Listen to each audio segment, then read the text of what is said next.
Hey everyone, so before we get started here, we're going to do a message from our sponsor, Chirp, CHIIRP. What they do is they provide automation to your company. So they do ringless voicemail, text, and email. If you go to a customer's home and you do a really good job of executing the customer performance, but 6 months later they forget your name because you didn't leave a card behind, maybe they threw the card out, well, Chirp makes it impossible for any customer in your database to forget about you. You send them reminders. Hey, we need to do a tune-up. Hey, you're due for your oil change. Hey, we just want to let you know that we're thinking about you and we care that you're a customer of ours and thank you for using our business. Chirp is the best way to reach out to your customer base and they are a sponsor of this podcast. So go ahead and check them out, CHIIRP. Welcome to the Ryan and Nate's Business Podcast. Come listen to these two blue-collar business guys. Nate, your go-to automotive repairer, and Ryan, your local heating and air contractor, talk about business, how to help you, and hear stories from our local unsung heroes. Community matters to them, and so does a healthy business. Here's Ryan and Nate.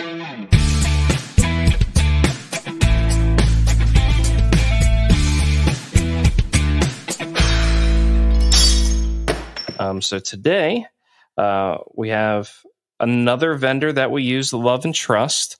Nate can do the intro because I think he wrote one. I'm not sure. But he's the organization guy, and I'm just I'm the kid that everyone deals with. So go ahead, Nate. I just keep you on a leash and keep you in order. Yeah. That's my job. Today we have Bry Reinhardt with us. She is the VP of Customer Success at Popl. Many of you, I'm imagining most of you have not heard of Popl.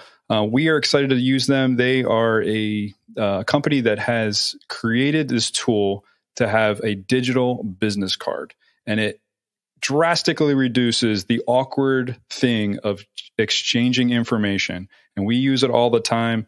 We'll tell you why, because we had so many problems with printing business cards and reprinting business cards. So we started using Popl. She is a founder, one of the founders of Popl. And so we're excited to talk to someone who started a business. This is a business podcast. So that's what we do, is talk to people about businesses. So not only are you someone that's there knowing what's going on today, but you were there in the beginning when it started. So we're excited to have you on the show. Thanks for being with us, Bry. I'm happy to be here. And clarifying, I'm on the founding team, but our official founders are Jason Alvarez-Cohen, Nick Ishins, and their partner, Jeremy Greenfield. So he's the CRO, Jason's CEO, and Nick is COO. And I am very happy to be here and tell you anything you want to know about Popl and our story. Yeah, awesome. Yeah, tell us your story. How did it start? How did it get created? Tell us that whole thing. So me, Nick, and Jason, the Nick COO, Jason CEO, they were friends in college at UCLA. We all went to UCLA. But we were invited to a party in the Hollywood Hills, and someone used an NFC card on Jason. And it didn't really have a beautiful UI or anything, but it was that magic factor of tapping the card to the phone, boom, instant notification, no app required. He's technical, so as someone who codes too, he really saw the beauty in that and how it could be viral. And he said, why don't we just do this better? I'll create an app. And we'll go from there. And that's kind of how it started. And shortly after that, Popl was incorporated. And it was really a fun, fast ride from there. Awesome. Why the name Popl? Popl is actually the name that we came up with after a different name, Ripple. Yeah. We decided to change to Popl because it hadn't been taken yet. There's lots of other companies that have Ripple. Ripple was supposed to be the ripple effect of socializing, but Popl seemed to have a similar fun tone to it. Also, people, popular, kind of that vibe of like a social product, and a 4-letter word was something we were looking for. So it kind of came together that way. Is there a reason behind? Is there a why behind the what on the 4-letter word, or you just wanted something small and to the point? Well, when you're looking for something on the NASDAQ, you want a 4-letter word. It's ideal. All right, cool. Got it. Sweet. Well, that's fun. And how big is the company now? I mean, Either you can tell us monetary, you can tell us like number of employees. Like, how big's the outfit now? We're hiring fast. I mean, even the last 2 weeks, we just hired maybe 5 more people. So around 35, 40 employees now. Okay, awesome. So you said you were at UCLA. Were you going another direction with life, and then decided this is an opportunity I wanted to jump on? Yes, I was, and I'm also doing things outside of Popl that were consistent with what I was doing at UCLA. I studied psychobiology, pre-med, and I decided that it was too amazing of an opportunity to pass me by, because I was living around this amazing environment where you're just building and you're passionate, and I could see it gaining traction. And I decided to start working and doing whatever I could.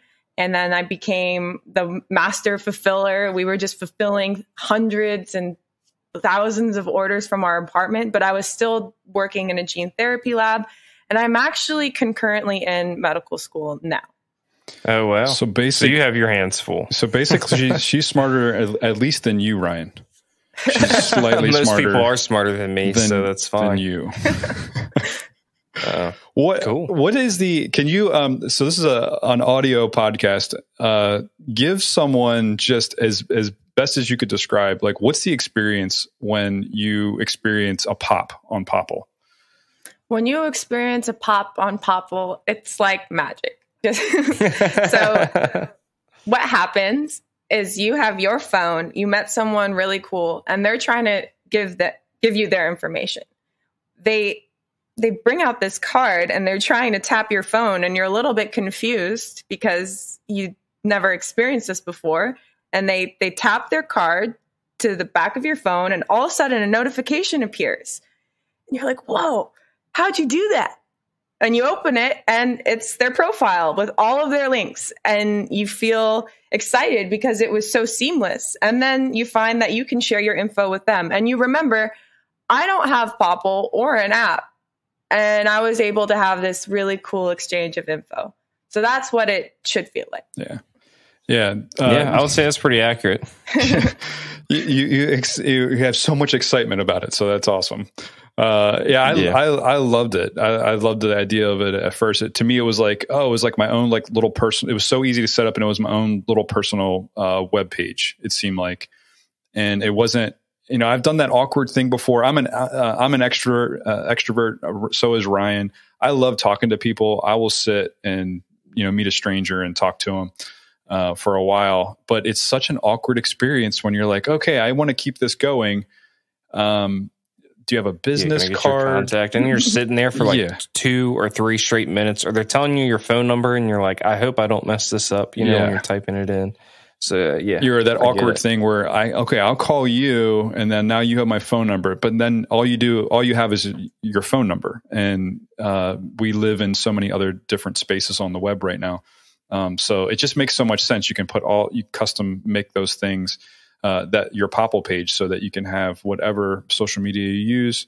And I used it for this podcast. So it's like, it's got my info on there, but then you can click on our podcast and you can immediately start listening to episodes. It makes it. What do you have on your Popl, Nate? I have that. I have, when I've met a couple people that I thought, hey, they'd be great guests for the podcast.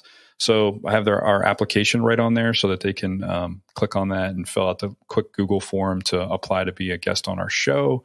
I'm an old guy, so it's like there's Facebook on there, and I don't have a TikTok, so I don't my have Facebook that on there, dude. It's no shame. All right, man. I got Facebook, Instagram, link to the podcast. I have leave a review for my company. That's a big one. Yeah. Which I think could you guys could bring that out to contractors, because the pop is so like an experience. Like, you can have each technician having their little pop and, hey, would you leave me a review? And then pop, there it goes. I think companies would pay for that. Cause we have a review software we pay a lot of money for. And it's kind of the same concept. And Popl's like, how much is the card? Like $20 maybe. If you're doing custom, it's $30, but our standard card's $5. Yeah. So for $5, you can like streamline the way you take reviews. You know, you can just have the review with, you know, that technician, and then he can pop it, done, leave the review. It costs you $5. It wasn't some fancy software. But you know, you can have that plus the company's info. Obviously you wouldn't want the technician to have his info in there, so they're calling his cell phone, but you can like make company ones. That's just where my mind goes. But there's so like you can do LinkedIn, YouTube, like any platform you have can go on your Popl. So, and a lot of the people that we work with are, you know, maybe a guy in a truck, an electrician, a plumber. He's in a truck. He might be stopping at a gas station and meet someone that he needs to, you know, they start up a conversation and would love to, he doesn't have a business card on him, but he would love to be able to stay connected to this person. His hands are full. What I love is the sticker on the back of my cell phone. And I can just take my cell phone and touch their cell phone and then, hey, we'll talk later. And you go. I think it's an amazing product. We had a situation in our company because we just started our consulting company, and then we decided maybe, I don't know how far you got down the other name route on Popl. You said there was another name on the books for a little while, but we had a different name for our company, and then we printed up business cards, and then we changed our name, and then we spent all that money, and I have a whole thing full of business cards that are useless now. Yeah, that's one of the struggles. There's many, many benefits of it.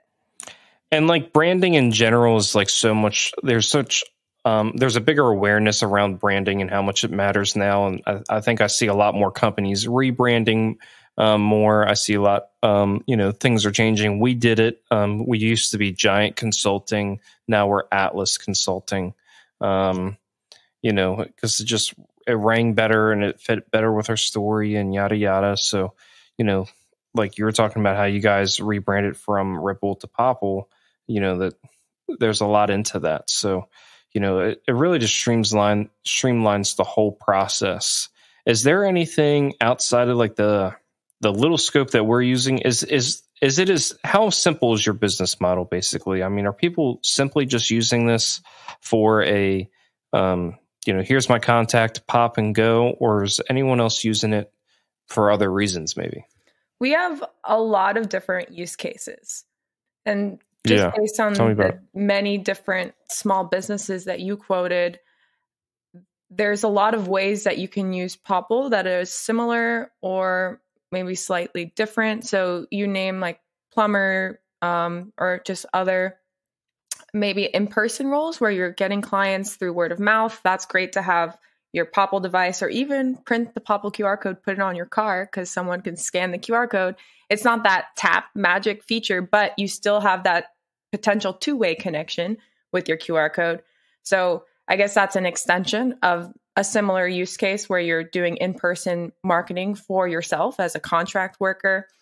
You could also use it as a team. We have a big Teams-based platform now, which is one of the North Stars of our business, where we are getting enterprise clients to onboard their entire teams. And then you can manage your entire team's digital business cards from one place. You can integrate directly with tons of CRMs. We have direct integrations with Salesforce and HubSpot, but it's a way to get granular data on how your business is operating in terms of connections, lead generation, views and engagement on different links or whatever you put on your profile. So there's a lot more you can do and a lot of data you can generate with Popl that businesses are using at scale. Some really cool clients that we have are the Phoenix Suns. We just closed the Phoenix Suns was our first NBA team, and then also the Charlotte Hornets. Oh, wow. And that's to also explain the breadth of the different types of people who can use Popl or different organizations. Yeah. What do they put QR codes on their tennis shoes? Like, are the players using it as well? Yeah. So this is for their like management team. I'm not personally in contact with that client and exactly how they're using it. But to my understanding, it's their, their executive team, and they're using it just as digital business cards for when they're doing their daily tasks, and they want to manage the executive team and how they're using their business cards. So not the players yet. Yeah, that's super cool. That's super cool. Any other fun stories and applications for this? I mean, especially how do people at college use it at UCLA? So it's funny you bring that up, because initially we were thinking this was going to be a social product. The idea was, I meet someone super cool. I don't want to type in my Instagram. It might even be loud at the event I'm at. So it's an easy connection. And we were thinking even younger people, younger in quotes, because young professionals is our target market. But we were thinking college use case would be awesome. But college students don't really have a budget to pay for most things. Not that it's expensive to use our optional in-app subscription, but a big part of our business is our software. You don't need the in-app subscription to use Popl, but there's lots of features that come with that. And college students were not about to use that. So they can use the free version, and people are using it. Young professional or business majors, they might get more utility out of Popl too, because they do see it as a networking opportunity to have a business card of sorts, whether it's digital or not. But we have learned that college students, maybe they'll grow into our pro super users, but young professionals is really, I think they get the most value out of the product and our platform. What is the space like? The other I don't really know. You don't have to name them, but like I'm sure there's other people doing this. What sets Popl apart from other digital business card platforms? The software. We have a really built out Teams platform, and we have an app with 2 in-app subscriptions with tons of features. So just the capability and the ease of use of the software itself is really what sets us apart. Some other platforms don't have an app, and they just use the web app. So when you share your Popl, what comes up on the other person's phone, because they don't have the Popl app, is a link to a browser. And so some companies just have that link, and they don't use an app to manage your platform. So that's a big differentiator, because that also means that you can't capture the other person's information. So it's not a two-way exchange. Others, they don't have products even, or physical products. They just have the app itself, which is okay. It just depends on what you're looking for. So maybe I'd like to say we have it all. But no, there's some competitors in the space. That just means that it's a good market to be in. Yeah. Yep. Hey, good job. Yeah, I like I like how easy it is to use. I mean, that's what Apple was really big on, was like, hey, we have to make something that's easy, it's got to feel right. Everything's got to flow. And I think you guys do a good job with that. And app development is no joke. I mean, it's expensive. It's always changing. It takes forever to make one change, so it's a big deal. And I think you guys did a really good job with that. Appreciate that. What did you guys do? Like, how did COVID affect you? Did it help? I wondered, did it drive some of what you did? Yeah. When did you start? Let's start there. So we launched Popl in March of 2020, and a quote from Forbes that I found out maybe 14 months after this was business card sales went down by about 70% that month. Now, you might think that could be bad, which we were concerned about, although at the time we weren't necessarily thinking we are a digital business card solution. We are a connecting solution. So right. I think our naivete kind of helped us keep our minds open with the changing climate, but we really soared. We sold all of our inventory within 10 days of launching Popl. And that viral video we had where a girl in the gym, our friend, we filmed the TikTok in the gym at the UCLA gym. She shared her TikTok direct with Popl. So tapped her Popl, to a phone. It was from the point of view where you're just that's a camera looking at her. She shared it instantly. You got that magic factor of the pop. We got 80 million views, and it was really just uphill from there in terms of traction. And COVID didn't really negatively impact us, which was a blessing. We launched our business when COVID started, and it was actually a great year in terms of Popl and growth. Yeah, I would imagine. So. I would imagine it'd be a great alternative when people are not trying to physically exchange things, and you have a solution where, you can make that possible. And so I think I would imagine it had something to do with actually your success to start. Yeah, the contactless solution. Yeah, for sure. So with your friend that was in the gym, and she helped get the video viral. Did she have a huge TikTok following to begin with?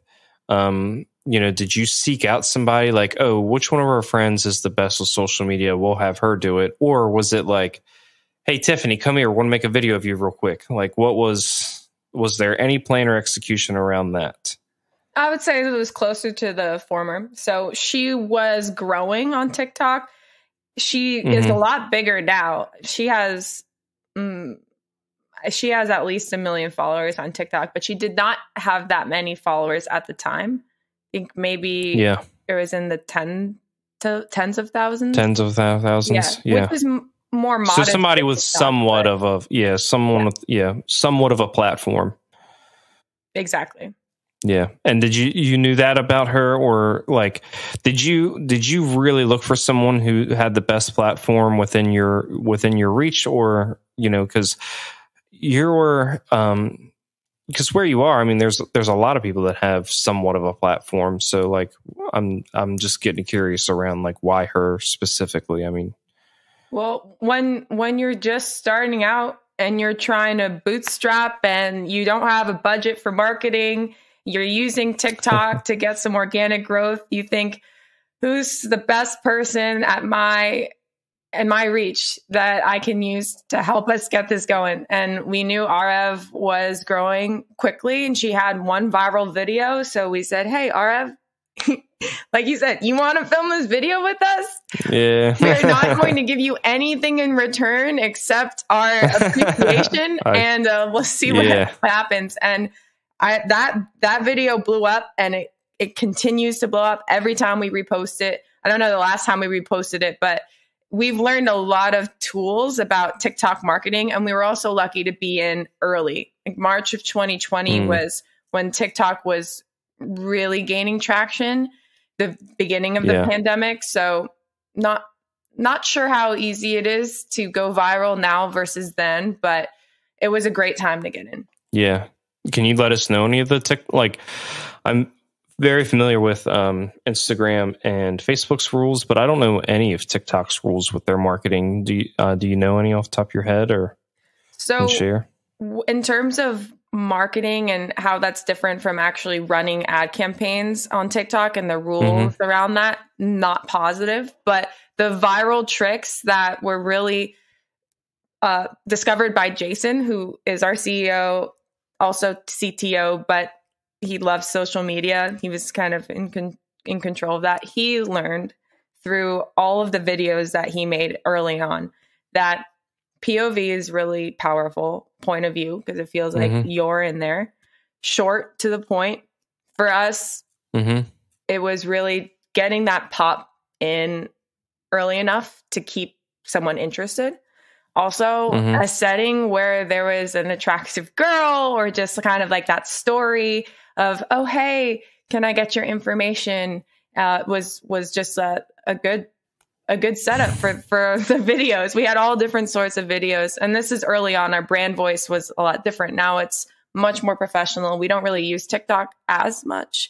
We lean into Google and Facebook ads, but yes, something interesting, some sort of story that you can capture in the least amount of time possible is good. So Ryan, your plan of getting one of your technicians to go viral is just not going to work, buddy. I have great looking technicians. Are you kidding me? All right, fair enough. Go ahead, Nate. Go. What do you got for me? I was going to go scrap on my day some more. No. I know you're taking notes. I know you're trying to reproduce what they did in 2020, but it's just going to have to be a little bit different, is what I'm just getting at. That's I get it. That's all I'm getting at. I get it. Well, here's the thing. Where are you at now, Bry? Los Angeles. What part of the country? Yeah. Okay. So when you're in LA, there's models everywhere. When you're in Baltimore, not so much. Okay. So the vibe is totally different. And when you're in LA, everyone's walking around like this with like their cell phone and like, so I liked it. I spent some time in Orange County, and I liked it. Just like doing, not like I ever lived there, but did a lot of trainings and stuff like that. And I would say probably one of my favorite parts of the country is San Diego, but I do like the Southern California vibe. Well, I mean, you might have to. No, the San Brian Diego doesn't. love. Ryan. Doesn't much. Okay. Yeah. You might have to go there now, Ryan, because you just said that Baltimore, you couldn't find any good looking people to do viral videos in Baltimore. There's not as many. I mean, we're crab people, dude. We fish for crabs. Like, are you kidding me? So, all right. I think that's good. I got a serious question. Unless you got another question. I do. I got a serious question. We're gonna because so I have an amazing, super talented wife. She works in the cybersecurity world, and she goes to conferences, and I actually got her a Popl, and for one is in a little basket of things for Valentine's Day, so that she could use it when she goes to conferences. And her first question was like, "Is this secure?" Because obviously, of all the people in the world, a cybersecurity conference, they're going to be reluctant to scan things. Mm-hmm. Back it up. You got your wife a Popl for Valentine's Day, It was in a bro? basket, dude, of other cool things, and she was actually excited about it. What were those other cool things, Nate? I don't want to know. I don't want to. You want to know? All right. I like it. All right, Bry. What do you got? I don't like getting flowers for Valentine's Day because I can't use them. Like, it's nice. Yeah. It's nice, but I like your thought process with giving something that I could use that's not going to die like flower. So I get flowers for my wife. I usually try to get them on random Tuesdays that have nothing to do with the right time. The time you're supposed to get it. I usually find that that's a little bit better way to approach that. But yeah, there was other things in the basket. Ryan. I asked the lady. I got flowers for my wife, and then I asked the lady. I was like, "Can you put a dozen more roses in this?" And then my wife's like, "Why are you so extra all the time?" I was like, "Yeah, it's just who I am." Because I don't think my wife likes flowers. I think she just doesn't have the heart to tell me that because I try. But the cybersecurity question. My serious question. I had a serious question, and it's a good question. Yes, Popl is secure. So we use AWS. You're effed. It doesn't work. We use AWS as our data center and server, and we have recently become SOC 2 compliant. So Service Organization Control 2, which is the security framework that is an optional framework to comply to, but it's really important for enterprise companies. And a huge driver of us becoming SOC 2 compliant was our enterprise clients that demanded this of us. So that has really scaled up our security measures. And we're also GDPR compliant, which is like the European equivalent to SOC 2. Oh, wow. So, I don't know anything you just said, but it sounds like that's a whole nother world.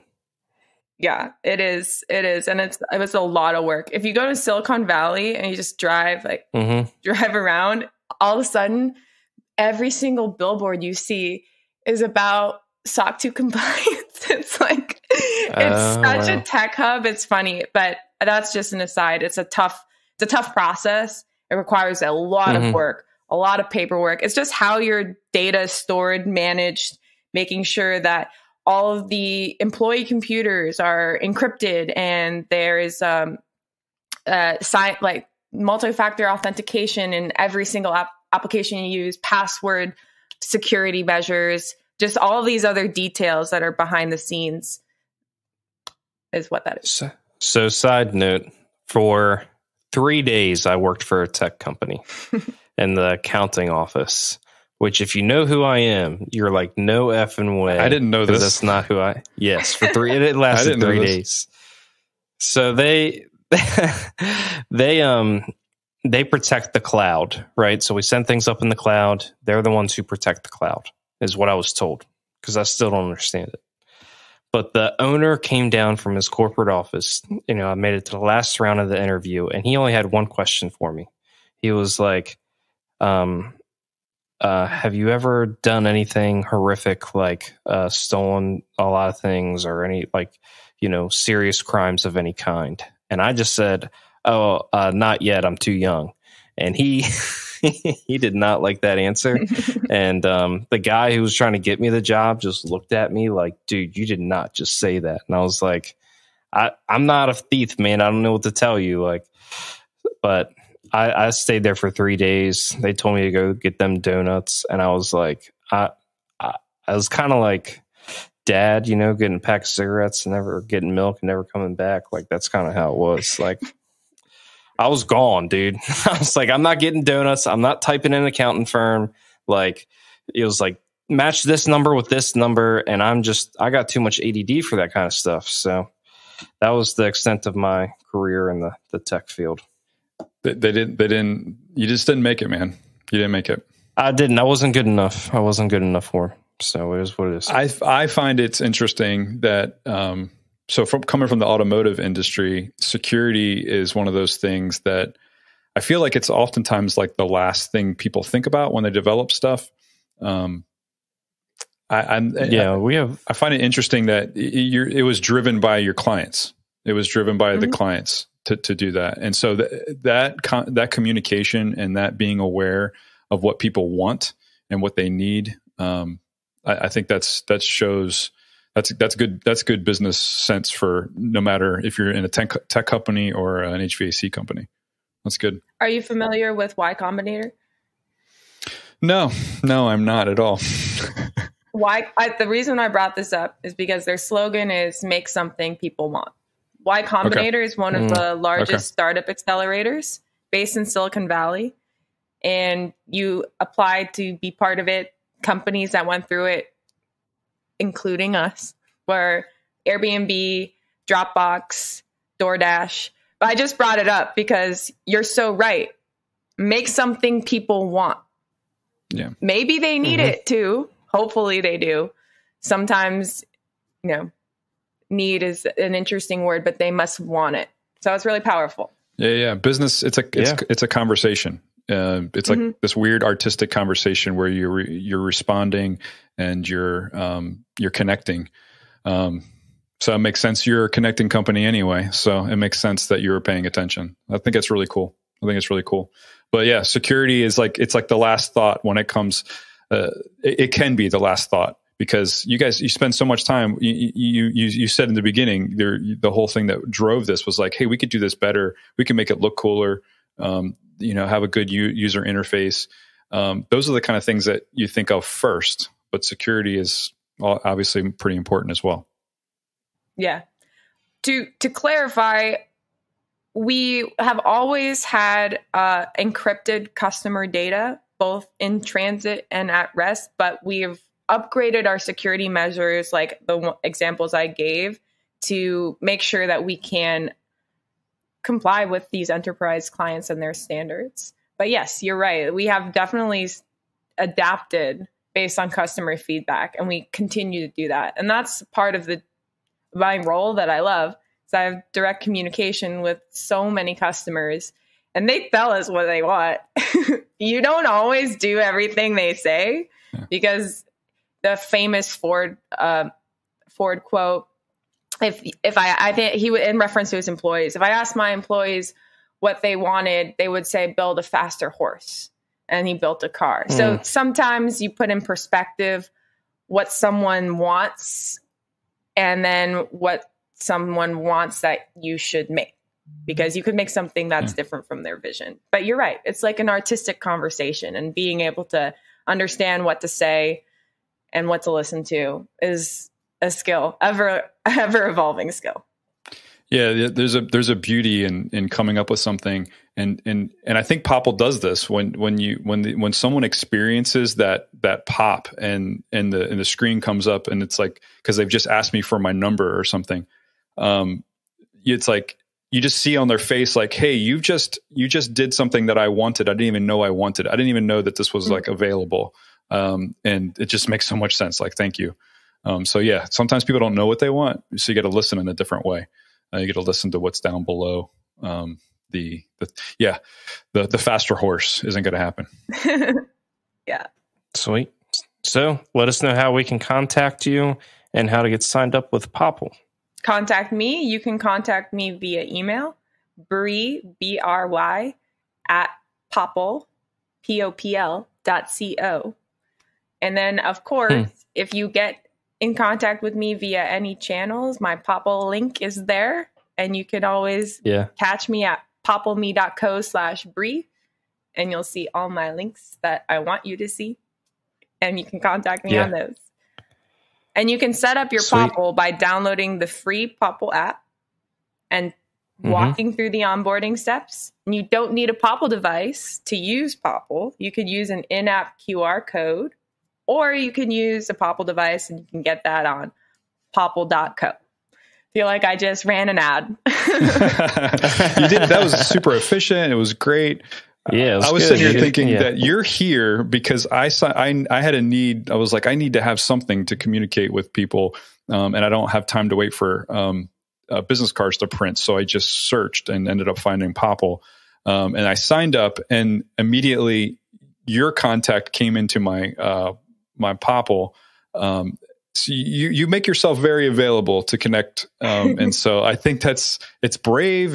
I don't know. As a dad, it might be a little scary, but thank you. Well, we're here to connect with everyone that wants to connect with us and use Popl. So happy to add value. I see your point, but it's a good way to help people see what a connection can look like in Popl, and to connect with people who run podcasts and want to share Popl with their world. Yeah, cool. Yeah. So yeah, thank you. The Popl, POPL. It's the app. It's black, it's white, and it's good to go. Yeah. So thanks for being with us, Bry. Thanks for having me.